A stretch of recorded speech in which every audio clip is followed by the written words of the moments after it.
I think people understand that the Fed is trapped, that they're caught. And they're caught in a quandary of death by hyperinflation or death by depression. And when you have asset prices where they are right now and starting to shake, Paul Volcker in 1980 raised the federal funds rate to 19.75%. That's getting serious about inflation. What they're doing is jawboning. And I guess we'll see how much the markets can really take. But I think people are realizing that, and people are buying gold and silver right now, not to get wealthy, but because it is and represents wealth. And in a world of asset prices that are so crazy overvalued, there's nothing on the planet that offers the argument that silver does. Of course, the price action doesn't support it, the manipulation surrounding it, but from a standpoint of utility in industry, where solar panels are supposed to double or triple in the next year or two, and the same thing with battery-powered vehicles, and in a digital and green application or world where digital and green applications are expanding, there isn't an asset on the planet that offers what silver does. In the light of everything being blown up, silver is still under half of what it was. So that's why people are buying, because they're afraid. They see inflation, they see the frailty of their investments, and they realize silver is, even though it hasn't expressed itself yet, represents maybe the best value in the investment universe. I don't see anything that offers the value that silver does. My asset portfolio, which is almost entirely gold and silver, because I don't see a safer place to put it. And along the way, it's tough. You have to have strong fingertips. You have to hang on. You have to trust your conviction. And ask yourself, why is it the most concentrated short position in any commodity traded on COMEX? Why do they exert so much effort to hold it down when the fundamentals are so extraordinary? And I think one of the things that make it difficult for silver to express itself is the dollar hegemony, where the dollar rules the roost and the government behind it pulls the strings. But what happens if all of a sudden the dollar loses its singular world reserve status? What happens if Saudi Arabia, who is already in negotiations with China to sell oil for yuan, just like Nigeria is already doing? What happens if we see an accentuation of what's going on with Russia? How about the Belt Road Initiative with China connecting 85% or 80% of human population? And now there's this new route between Iran and India. What we are seeing is a de-dollarization, a move away from the dollar hegemony. And when that snaps, when that happens, things like the ability to manipulate the COMEX price, I think will be a thing of the past. And the only reason all of these nations aren't bitching about it right now is because that is what they've been transitioning into. They have been the ones accumulating gold and silver. They have been the ones quietly de-dollarizing. So they play along the game. If you can't beat them, join them type of thing until they are able to beat them. And they'll beat them by, I believe, challenging the dollar for singular world reserve status. The Chinese digital yuan has done close to $10 billion in transactions over the last year.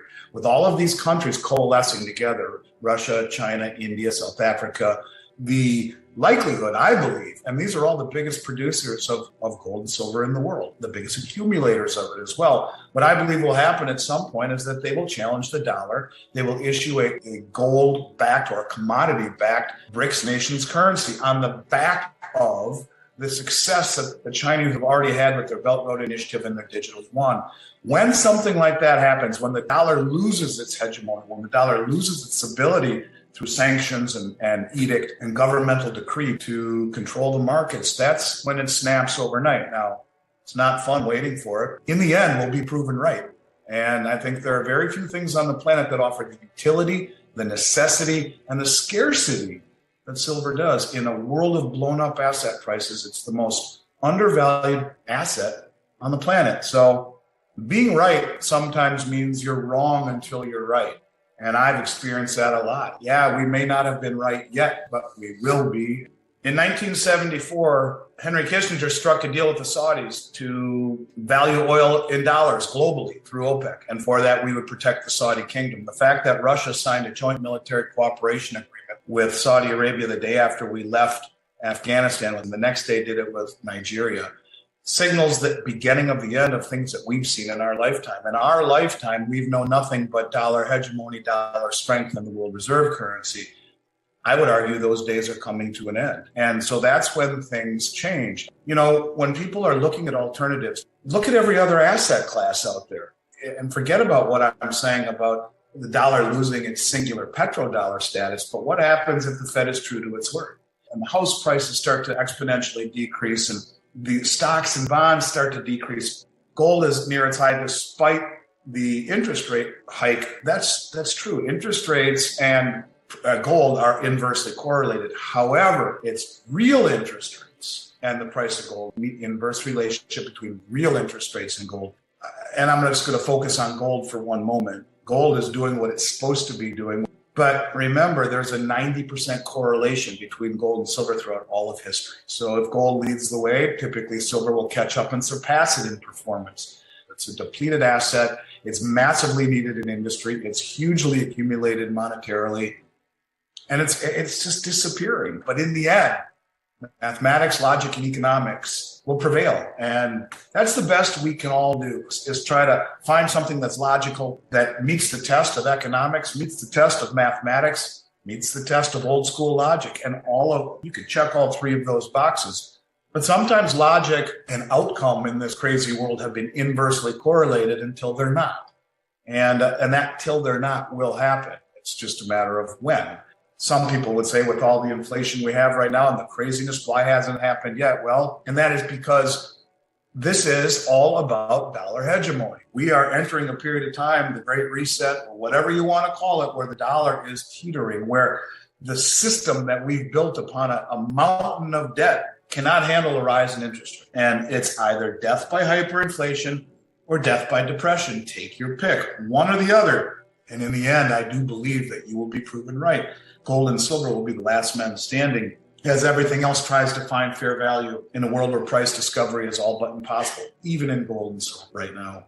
We're still a long ways away from snuffing out inflation. And, I'd rather have someone shoot straight with me based upon years of experience in starting with being a Wharton grad all the way up to Wall Street, figuring it all out and talking to me about something logical with mathematics and economics that makes complete and total sense. Yet you look at the world around us of finance and none of it makes sense.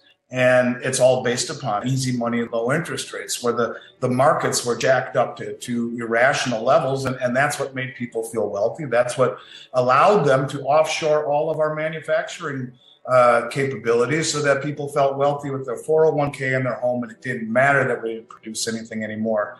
But these types of decisions have consequences. And I think at the same time, we've angered the world with our mismanagement of the currency. The rest of the world, 85 to 90% of the world, does not care what the U.S. says we can and cannot do. The steps are being put into place, or the pieces are being put into place to challenge the dollar.